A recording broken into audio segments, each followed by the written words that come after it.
Esprit Rugby avec Samsé. Samsé, bravo les hommes en bleu. Esprit Rugby avec Grenoble-Alpes Métropole.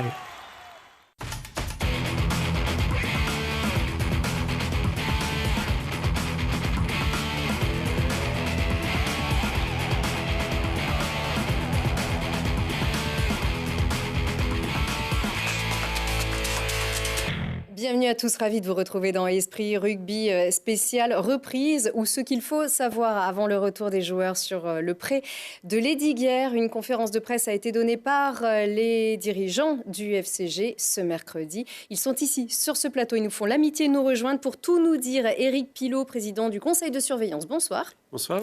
Michel Martinez, président du directoire, bonsoir. Bonsoir Lucille. Et Franck Corillon, que vous connaissez bien, qui est aussi, comme on dit, directeur du rugby au FCG, c'est ça? Oui, bonsoir. En fait, c'est un développement, c'est très général. En fait, le projet rugby au FCG, c'est toi, Franck. Ah non, c'est pas que moi. Oui, avec une équipe, on va voir ça. Il est large, il est transverse, Ouais. il est multifacette. Il part de l'école de rugby jusqu'au pro, donc effectivement, il y a quelques missions intéressantes à mener. Tout à fait. On va en reparler, ça, justement, de cette mission très transversale et de ce rugby des plus petits jusqu'au pro, ce qui est en train de se mettre en place. Alors, tout de suite, on se pose aussi la question, pourquoi communiquer aujourd'hui? Beaucoup de supporters, d'amoureux du ballon ovale attendaient quelques mots de votre part après cette saison difficile. Pourquoi vous avez choisi de vous exprimer aujourd'hui? Michel.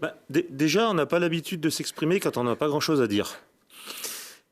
On sort d'un match et d'une saison difficile, d'un match décisif, on est déçu et on doit reconstruire une équipe dans un délai très très bref, ce qui veut dire qu'on s'est tout de suite mis à bosser. Il a d'abord fallu digérer la déception, on s'est mis à bosser pour bâtir la suite. Et vous savez, tant que les choses ne sont pas définitives, c'est pas la peine de les annoncer. Et c'est pour ça qu'on a attendu le moment idéal pour communiquer. En l'occurrence, c'était aujourd'hui. Oui, c'est pas un choix délibéré de vous isoler et de vous libérer un petit peu de tous les parasites pour bien travailler sérieusement. Non, on n'aime pas parler pour ne rien dire, faire le buzz. Et c'est vrai que tant qu'on n'a pas un staff stabilisé, une équipe stabilisée, c'est des négociations quasi jour et nuit pendant une quinzaine de jours. Donc, c'est pas la peine d'intervenir pour être démenti par les faits quelques jours plus tard. Donc là, on approche de la fin de la période officielle, la nouvelle période officielle des transferts. Donc on se dit que tout ce qu'on a raconté ce matin et dont on va parler est figé, on va dire, à 99,5%. Absolument. Alors, on va d'abord faire un petit point quand même, où on n'a pas beaucoup de temps ici sur cette émission. Donc, on va parler peu et parler bien. On est resté sur ces images. Elles datent déjà d'il y a quelques semaines. C'était à Brive et cette tristesse absolue du côté de vos joueurs qui ont raté leur rendez-vous à Brive. Si on doit faire le bilan, pas forcément ce jour-ci, mais le bilan de cette saison, est-ce que vous admettez des erreurs, en fait ? Ces images, elles sont dures, elles sont tristes, on est déçus, mais il ne faut pas qu'on soit amer. L'amertume, c'est quelque chose qui est un peu destructeur. Or, le club est en construction aujourd'hui, donc on est déçus de descendre. On a tout fait pour rester en top 14. C'était bien pour le club, c'était pas décisif pour le club malgré tout. Par contre, on est dans un véritable cycle de construction du club. Parce que ce qui compte, c'est ce qui dure. Et c'est pour ça qu'il ne faut pas qu'on soit amer, il faut qu'on continue à travailler, à faire grandir ce club. Ça passera par du top 14, ça passera par de la Pro D2. Ce qui est sûr, c'est à 4-5 ans, on sera pérenne au plus haut niveau. On sait que vous étiez au pied du mur, on sait que c'était très compliqué. On le savait déjà après le match d'Oyonnax, que ça serait très difficile de se maintenir. C'est pas une surprise. De toute façon, à la minute où nous sommes montés, nous savions qu'il allait falloir déjà se battre pour, dans un délai très très court, bâtir une équipe et renforcer une équipe pour qu'elle ait une chance de se maintenir. Notre objectif était clairement d'aller chercher la 12e place dans un championnat qui est clairement déséquilibré. Je rappelle, avec 11 équipes sur le salary cap, avec des budgets absolument démentiels et 3 clubs qui se battent pour survivre. Bon, ensuite, la saison a été on n'a pas été surpris, elle a été à l'image de ce qu'on imaginait qu'elle soit. On a vécu des grands moments, on a vécu des moments difficiles. C'est vrai qu'on a peut-être un peu loupé le coche en début de saison, on est passé pas loin d'exploits majeurs, c'est dommage. La Rochelle, le Racing, Toulouse à domicile, le Stade français. C'est dommage. Ensuite, on a vécu un hiver difficile, comme on vit toujours à Grenoble. Et là, il faudra qu'on arrive un jour, avec Franck et l'équipe, à trouver les solutions. Pourquoi le club s'enlise? Pourquoi on sort un peu de notre rythme en plein hiver? Et puis ensuite, sincèrement, on a lutté jusqu'au bout. On a espéré accrocher cette 12e place, parce que c'était vraiment l'objectif. Voilà, on n'a pas réussi. On a eu des réussites, on a fait des erreurs, des échecs. Bon, je crois que le club grandit après une saison comme ça. Alors, Comme il a grandi en Pro D2 il y a 2 ans. Vous avez subi beaucoup de blessures aussi. Ça n'explique pas tout, mais tout de même, il vous manque aussi des joueurs clés à un moment clé de la saison. Ouais, il nous a Franck. L'effectif a été construit pour rivaliser en conquête. On a eu une conquête, notamment une mêlée plutôt efficiente cette saison. Un jeu axé quand même sur le défi, les collisions, le contact avec une équipe puissante. On avait, je pense, la ligne de 3/4 la plus puissante du championnat. Et effectivement, lorsque vous avez 5-6 garçons majeurs qui sont absents sur des moments cruciaux de la saison, janvier à mars, dans des conditions difficiles, forcément le plan d'action et le projet en prend un coup. L'équipe et le staff s'est adapté. Mais quand vous jouez des équipes qui sont extrêmement bien organisées, avec des X-Factor et chaque ballon perdu, il y a danger, l'équipe malheureusement s'est fait battre cruellement parfois et a manqué de points à un moment donné important de la saison où il aurait fallu peut-être créer le break avec Agen. Et c'est à ce moment-là que peut-être le doute s'est un tout petit peu installé dans les têtes des garçons, inconsciemment. Et après, pour inverser la dynamique, c'est pas simple. Alors, partons de là. L'objectif, c'est donc de respecter le projet du club. C'est ce que vous avez dit et répété ici ce matin.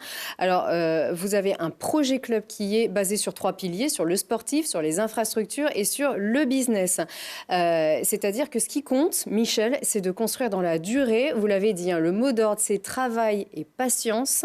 Ce qui compte, c'est ce qui dure. C'est ça. Ça veut dire qu'il ne faut pas s'enflammer. Ouais, et ce qui dure, c'est ce qui sait s'adapter aussi. Ça, on peut rajouter cette maxime-là. Parce que malgré tout, on est en permanente adaptation. Oui, je veux dire, le club, il est en transformation. Il y a eu l'ère Sogeti, Serge Kampf, et puis on a basculé sur une ère différente, avec une organisation différente, sans mécène. Aujourd'hui, on gère le club comme on va dire comme une véritable entreprise, avec en tout cas les équilibres de l'entreprise. C'est quelque chose de différent. Pour ce faire, on a bâti un projet qui doit nous permettre d'y arriver. C'est un projet sur le moyen terme, 4-5 ans. Ce projet, effectivement, il est structuré sur 3 piliers. Un pilier, c'est le sportif. Et dans le sportif, il y a un point qui est absolument fondamental, c'est la formation. La formation, et ça, Franck en parlera. Le deuxième pilier, c'est l'infrastructure. L'infrastructure, c'est comment est-ce qu'on travaille, comment est-ce qu'on fait pour que les gens se rencontrent autour de notre club. Et le troisième pilier, c'est le développement de nos ressources au travers du commerce. Mais c'est très très important d'avoir en tête que les transformations prennent du temps, que le court terme, c'est important de le réussir, bien sûr, mais ce n'est pas ce qui va conditionner la réussite et l'atteinte de notre objectif. Sauf qu'on va en parler de ce court terme aussi, c'est ce que les gens veulent savoir. On va s'intéresser directement à ce qui nous attend pour la saison prochaine en termes d'effectifs. Donc le sportif avec Franck. Donc, alors tout d'abord, 33 restent. Alors 3 seulement sont partis depuis Brive. Ça, c'est ce que vous avez précisé. Les autres.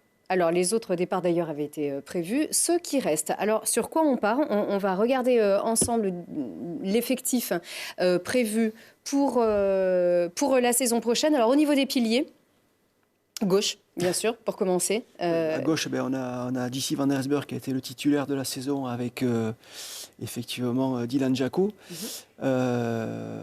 qui reste au club. À droite, on a 2 recrues GIF, donc françaises, Anthony Alves, Michael Sumitoga, et puis les 2 anciens qui vont les encadrer. Donc on a un axe droit de la mêlée qui reste plus que performant. Il y a un axe gauche qui est lui aussi est plutôt performant avec 2 garçons qui ont tenu la baraque tout au long de la saison. C'est ça, des individualités solides. Hein. Oui, et puis il y a un équilibre intéressant entre jeunesse, expérience et recrues. Et c'est l'objectif de notre effectif, c'est aujourd'hui d'avoir un équilibre entre effectivement des garçons expérimentés qui vont amener de l'expérience, de la maturité, des garçons qui vont amener leur fraîcheur avec beaucoup d'enthousiasme, et ça c'est plutôt la jeunesse. Et puis l'expérience aussi des recrues qu'on a ciblées dès le départ, et parce que notre recrutement était quasiment acté et figé en janvier. Donc on avait plutôt bien travaillé sur un recrutement top 14. Et ce qui est intéressant, c'est que les 9 recrues, et sur les 9 recrues, il y a 8 GIF, se sont engagés, y compris en Pro D2. Et ça, c'est plutôt très intéressant pour nous. Il y avait eu un doute sur David Kubriashvili. Est-ce que, comme on disait, pour l'instant, c'est a priori sûr, ce recrutement, et les personnes qu'on voit sont à plus de 90% sûres de rester. Il y a des doutes qui persistent encore? David est sollicité aujourd'hui. Le recrutement, comme l'a dit Eric, ne s'arrête jamais. En fait, du 1er juillet au 31 juin ou 30 juin, ça ne s'arrête jamais. C'est du quotidien. Les choses peuvent bouger très vite. David est sollicité aujourd'hui. Mais nous, on aimerait bien qu'il reste aussi un peu à la maison. Donc, on est en train de travailler sur le dossier. Ça va se conclure dans les jours à venir. D'accord. En tout cas, on l'annonce ici pour la saison prochaine. Au niveau des talonneurs, Franck, Oui. Étienne Fourcade, beaucoup voulaient le revoir jouer, le voir rester ici à Grenoble. Ils vont le revoir au FCG. C'est un garçon figure de proue de la saison dernière. À peine 23 ans et pourtant déjà beaucoup d'expérience. Et il aura avec lui deux garçons qu'il a croisés au centre de formation. Donc Lilian Rossi qui a fait quelques feuilles en fin de saison. Et Mathis Saragalé, un jeune Voironnais qui est au club depuis maintenant les U15 et qui a fait l'équipe de France U20, tout jeune joueur. Donc 3 jeunes garçons au poste de talonneur. 5 deuxième lignes, on a besoin de poutres à ce poste-là. Un local aussi. Michael Capelli, qui aussi nous a fait confiance très tôt l'an dernier en se réengageant. Et Leva Fifita, qui a été lui aussi très très contacté et sollicité à l'intersaison, mais qui nous fait confiance aussi dans le projet, puisqu'il s'est engagé 3 ans au FCG. Et puis 3 recrues GIF, avec un champion de France, Pierre Guéraud, William Demotte, qui était international, il ne faut pas l'oublier. Et puis Andriy Ostrikov, qui a plus de 120 matchs en première chip anglaise, donc beaucoup d'expérience là aussi. Les troisième lignes, alors un historique aussi. Ça serait sa dernière saison à Fabien Alexandre ? C'est sa dernière année de contrat. D'accord. C'est différent. Fabien Alexandre, et puis ça va vite, mais on les connaît tous plus ou moins, puisque c'est des garçons qui étaient déjà présents l'an dernier, avec Clément, qui était capitaine parfois la saison dernière, Thibaut Martel, jeune joueur du Cru, Edgar Tunacafé, qui lui aussi également est dans sa dernière année de contrat et qui sera parmi nous la saison future. C'est plutôt les troisième lignes côté ouvert, troisième ligne côté fermé. On a ensuite Sylvain Blanc-Mapaz, qui j'espère va nous faire une très belle saison. Il a vraiment démontré de grandes qualités athlétiques la saison dernière. Steven Stefano, le capitaine, bien sûr. Et puis Antonin Berruyer, qui récupère plutôt bien après son petit accident de fin de saison dernière. Et puis deux gros 8, j'ai envie de dire, expérimentés, avec 2 profils complètement différents. Un porteur de balle, avec Taille, l'ancien Lyonnais, et puis Dion Foury, qui est plutôt sur un profil dynamique, gratteur de ballon, terrien. On avait besoin aussi de garçons de ce profil-là qui aiment gratter les ballons pour ralentir le jeu adverse. Là aussi, il y avait des rumeurs, viendra pas. Il viendra. Voilà. Et puis, alors, si on peut commenter aussi le retour possible d'Antonin Berruyer, donc qui est en arrêt de travail jusqu'au mois de septembre. C'est ça. Donc, Antonin qui est en pleine forme, qui récupère très bien, qui fait pas mal d'activités physiques, mais qui à ce jour n'a pas encore le droit de pratiquer le rugby. D'accord. Bon, on espère évidemment que ça sera une suite heureuse pour lui et pour tout le club. Alors, les demi-mêlées.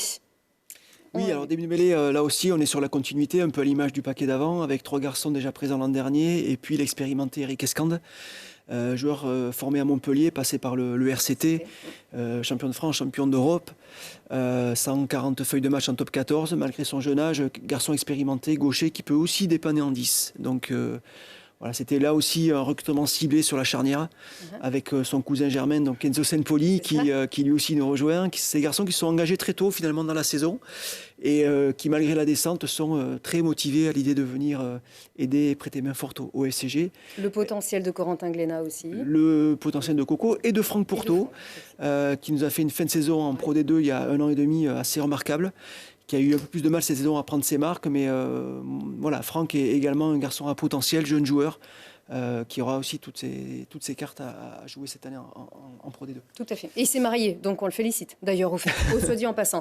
Alors, au niveau des centres. Les 3 quarts centres, donc on parlait de puissance, ils sont toujours là. Junior Aizolea, Alaska Tofa et Tupiola, donc 3 garçons vides, costauds, puissants, qui vont amener beaucoup de maîtrise au centre du terrain. Et puis Pablo Huberti, qui au départ devait peut-être rentrer sur Bordeaux et finalement reste parmi nous pour amener de la vitesse et de pouvoir déployer le jeu sur les extérieurs. Donc 4 centres déjà dans la maison grenobloise la saison dernière. 3 ailiers. 3 ailiers aujourd'hui, sachant qu'on a Bastien Guillemin qui peut aussi jouer à l'aile. 3 joueurs à l'aile, donc Lucas Dupont, lui aussi ancien de la maison, Daniel Kilioni qui a été formé au club, et Raymond Roule, le Sud-Africain, qui reste parmi nous. Et les arrières, donc, on disait, avec Bastien Guillemin et Gaëtan Germain, restera pas. Oui, la très bonne surprise, c'est effectivement l'engagement de Gaëtan, parce qu'on peut vraiment parler d'engagement. C'est un garçon qui s'est relancé cette année à Grenoble, qui a retrouvé une vraie efficience au jeu au pied, qui est bien installé, mais qui a surtout envie de continuer à s'inscrire dans un projet. Et ce projet grenoblois, Lucien a merveillé aujourd'hui, donc on est vraiment très satisfait de voir Gaëtan parmi nous la saison future. Et c'est un garçon qui a le sens du devoir aussi.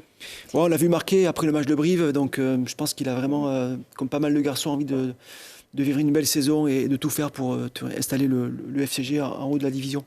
Alors, d'autres ailiers devraient Plutôt arriver. des jeunes, parce qu'aujourd'hui, voilà, on a 9, on ne les a pas vus à l'écran, mais on a 9 jeunes joueurs du centre de formation qui intègrent la préparation estivale.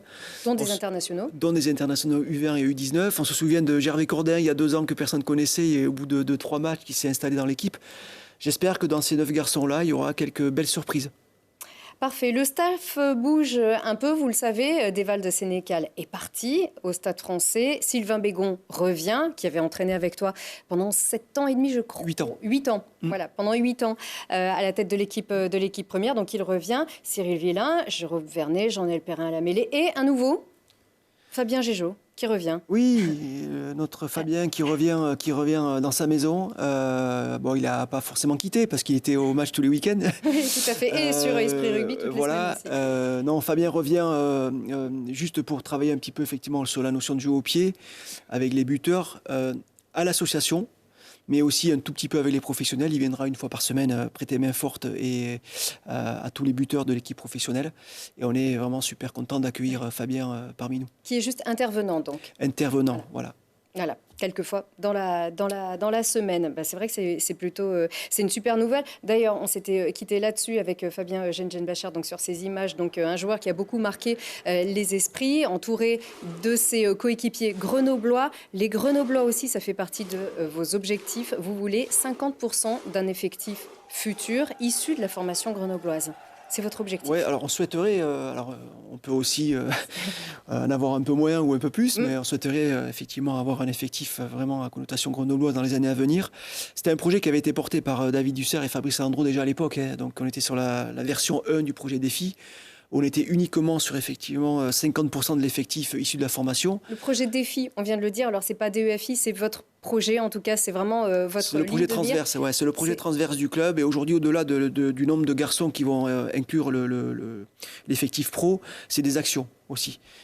Comment on met des actions derrière le projet transverse. Et les actions, c'est un laboratoire du jeu, c'est des sessions communes entre les jeunes et l'effectif pro, c'est la réflexion sur comment améliorer la performance du joueur, c'est la cellule de recrutement, c'est un CODIR où on intègre la SASP et l'association. Donc ce sont de vraies actions motivantes et qui donnent du sens et du corps à notre projet. Avec un même jeu, du baby rugby. Non.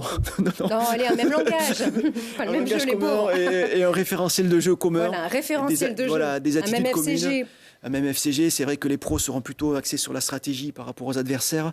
Mais ce qu'on veut, c'est qu'on ait vraiment une identité de jeu commune et des valeurs aussi communes et des attitudes qui nous correspondent. Pour que ce soit plus simple. Pour tout le monde. Et mieux compris. Alors, merci Franck pour ces précisions. On a compris que ça peut bouger encore. Bientôt, en termes d'effectifs. Non, objectivement, ça va très peu bouger, voire pas du tout. D'accord. Alors, au niveau des infrastructures, je me tourne vers qui voudra en parler d'ailleurs. Il va y avoir un véritable lieu de vie dédié au FCG dans les 2 années à venir. C'est assez vite, ça va vite arriver. Un lieu pour l'entraînement, pour les pros, pour les jeunes, pour le public. C'est un même lieu de vie qui se situera donc au stade Lesdiguières. Est-ce qu'on peut en savoir plus ? J'y vais, Michel ? Vas-y. Oui, l'idée, c'est de monter encore en professionnalisme pour les structures d'entraînement du club, des pros, mais aussi des jeunes. Vous savez qu'entre le fait que la technologie pour l'entraînement évolue et le fait qu'on a des climats parfois un peu rudes à Grenoble, on a besoin d'un centre d'entraînement partiellement couvert, avec des structures très modernes. Alors c'est le cas aujourd'hui avec une structure temporaire qui a des limites, à la fois en termes de hauteur de plafond, de largeur, etc. Et donc l'idée, c'est de bâtir une halle qui aura vraiment tout ce qu'il faut pour les pros, pour qu'ils puissent s'entraîner un peu en opposition, les mêlées, les touches, etc., la condition physique, mais aussi que ce soit un lieu de brassage entre les jeunes et les pros, mais aussi brassage entre les sportifs et notre public. Il faut qu'on se voit. Donc ça sera un lieu de vie. C'est-à-dire qu'autour de ce centre d'entraînement, il y aura une brasserie, il y aura des éléments de loisirs, un centre de e-sport, escape game, etc. Nos partenaires ne seront pas oubliés, puisqu'à la fois, ils auront bien sûr accès à la brasserie, mais pour organiser des séminaires, des réunions d'entreprise, il y aura un centre de conférence. Et donc, l'idée, c'est de créer, autour de la marque FCG, un vrai lieu de vie entre l'interne du club, les joueurs, les entraîneurs, et puis les passionnés qui nous suivent, qu'ils soient entreprises ou supporters. Alors tout ça, c'est très alléchant quand on aime bien le rugby et le FCG. 2021, c'est dans 2 ans, hein, c'est ça, la saison 2021-2022. Où en est le projet? Est-ce que c'est signé? Est-ce que les permis sont délivrés? Le projet, nous travaillons pour bien le définir avec les services de la mairie. Donc après, il y a tous les délais administratifs. On veut faire quelque chose à l'image du FCG, c'est-à-dire simple mais professionnel. Donc n'attendez pas des architectures farfelues, ça sera quelque chose de très très fonctionnel mais très agréable. Et effectivement, en tenant compte des délais, permis de construire, etc., on vise une réalisation, une livraison pour le début de la saison 2021-2022. Au niveau des tribunes, alors, pour ceux qui connaissent bien les diguères, c'est à peu près au niveau des tribunes temporaires, dites temporaires, mais qui sont toujours là. Entre le terrain et les tennis. Ça ira, voilà, c'est entre les terrains et les tennis, et ça ira de la grande tribune jusqu'à où est l'actuel centre couvert. Voilà. Très bien. Alors, comme il ne nous reste plus beaucoup de temps, rassurez-vous, vous pouvez toujours nous suivre aussi dans le bonus d'Esprit Rugby pour tout ce qu'il faut aussi se dire, puisqu'on veut prendre le temps de tout comprendre avec vous. Michel, Eric, une augmentation de capital est en cours. C'est une deuxième vague donc d'augmentation de capital. Votre ère du FCG, l'après Serge Kampf, est en construction. En pleine construction, ce que vous voulez, c'est donc vous appuyer sur des personnalités, sur des passionnés solides. Vous avez d'ailleurs identifié donc cette holding Sport Passion Promotion, c'est ça, Michel. Aujourd'hui, où en est-on et à hauteur de combien? Je crois qu'on a l'augmentation de capital se situe aux alentours de 900 000 euros. Absolument. 950 000, c'est ça. C'est ce que vous aviez dit ce matin. On s'est engagé pour apporter toute l'énergie nécessaire à notre projet club. Un groupe de 9 entrepreneurs grenoblois, dont nous faisons partie, Eric et moi, s'est engagé sur un accompagnement financier sur les 3 années, important, significatif, hein, au travers d'une holding qui s'appelle Sport Passion Promotion, qui détient aujourd'hui 74% de notre club.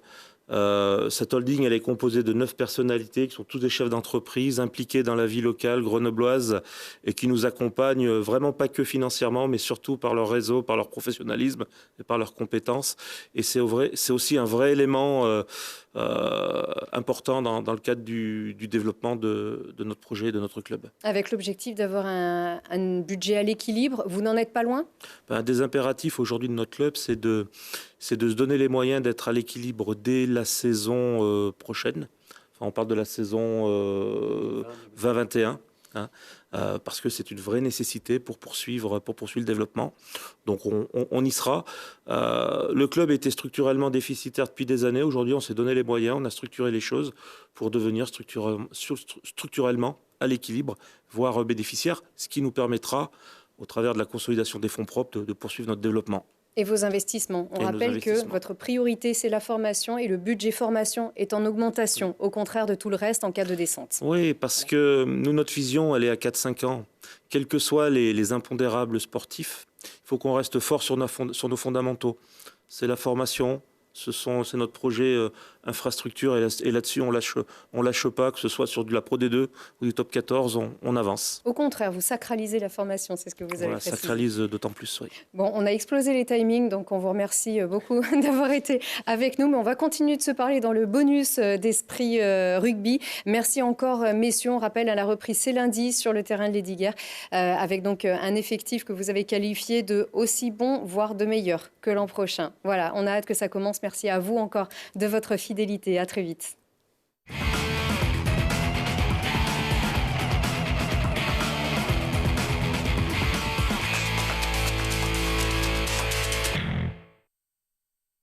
C'était Esprit Rugby avec Grenoble-Alpes Métropole. Esprit Rugby avec Samsé. Samsé, bravo les hommes en bleu.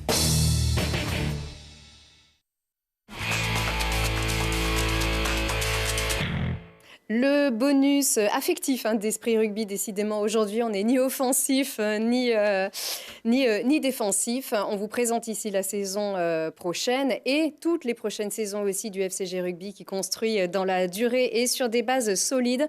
C'est vraiment le mot d'ordre.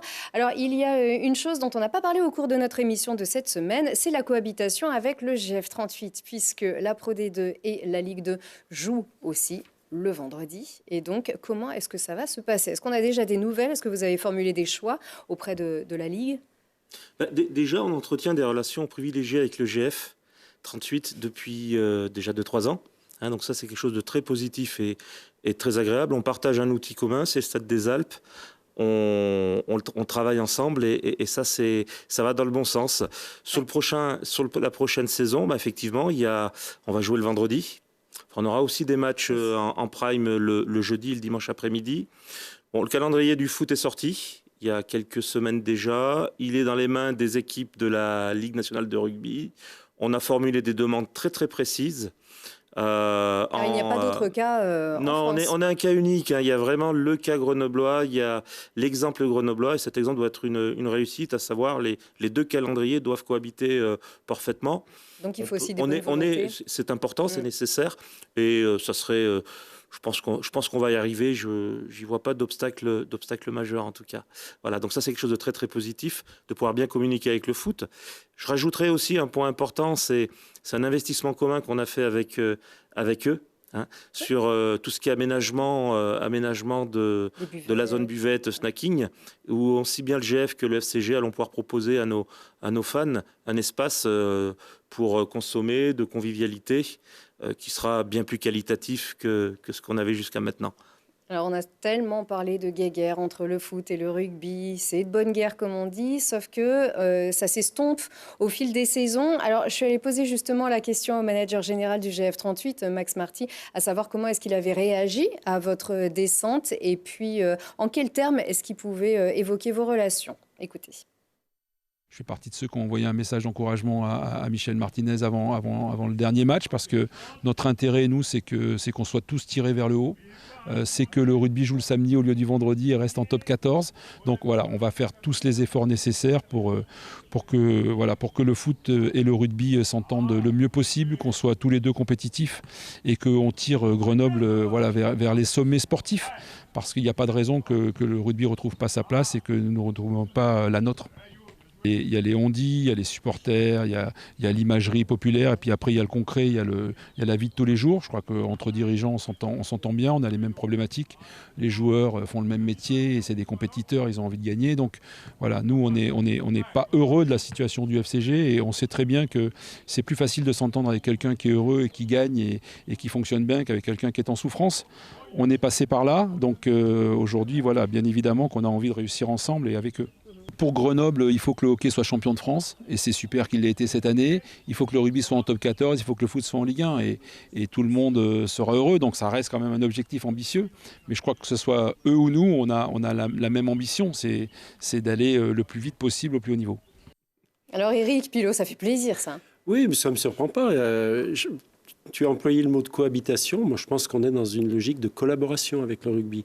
Michel a parlé des buvettes, ça semble un détail, mais bon, c'est important. C'est un énorme pas en avant. Et on a y compris des discussions sur les projets de formation. On est vraiment ensemble. Alors, un centre commun de formation, est-ce que ça, c'est possible? Parce que ça fait partie c'est échanger sur des bonnes pratiques de formation. On ne peut pas former un joueur de rugby comme on forme un joueur de foot. En revanche, sur la partie éducative, sur la partie scolaire, il y a sûrement des choses à faire ensemble. Ou des structures c'est des choses sur lesquelles on travaille avec Max.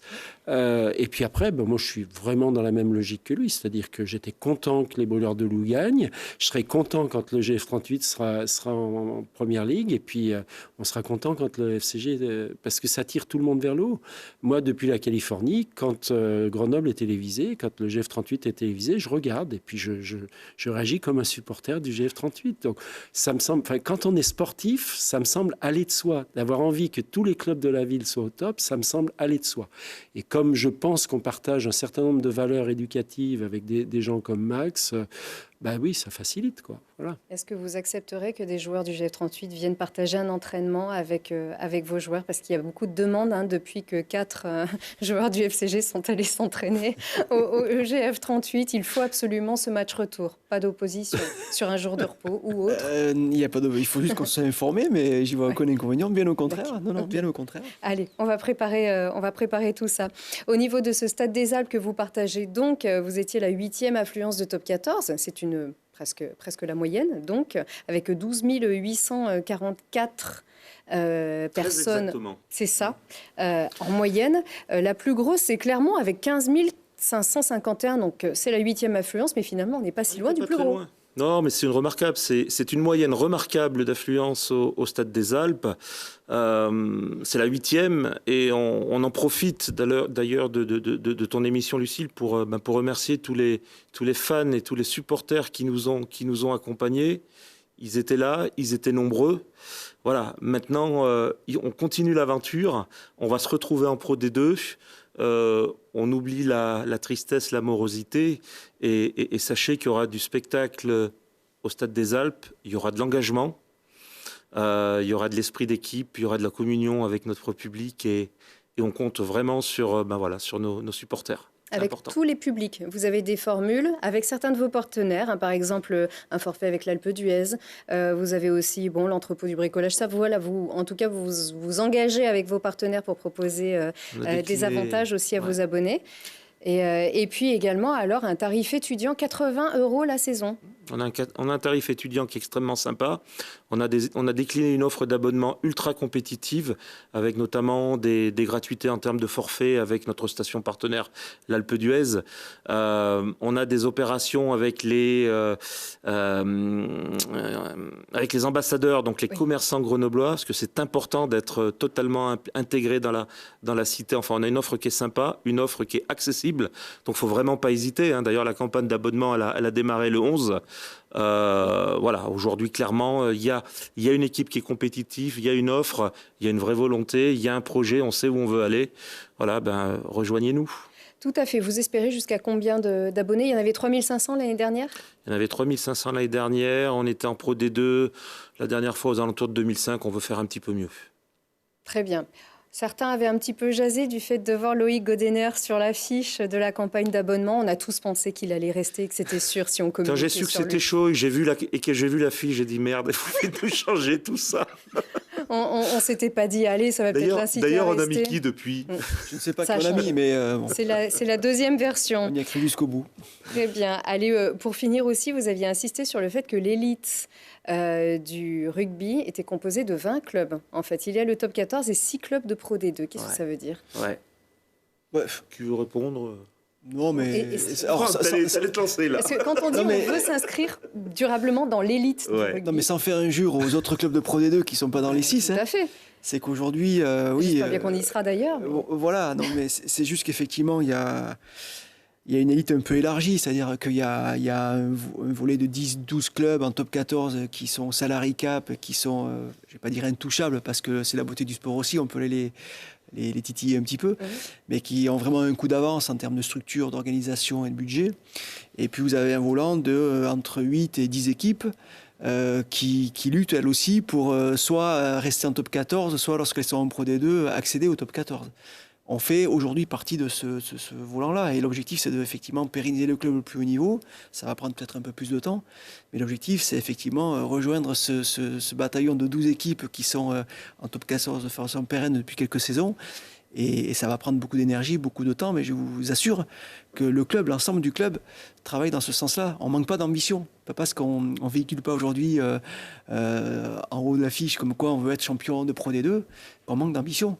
Il y a la communication et puis ce qu'on vit en interne. Je peux vous assurer qu'en interne, les joueurs, le staff a beaucoup d'ambition pour l'année à venir et pour les années à venir.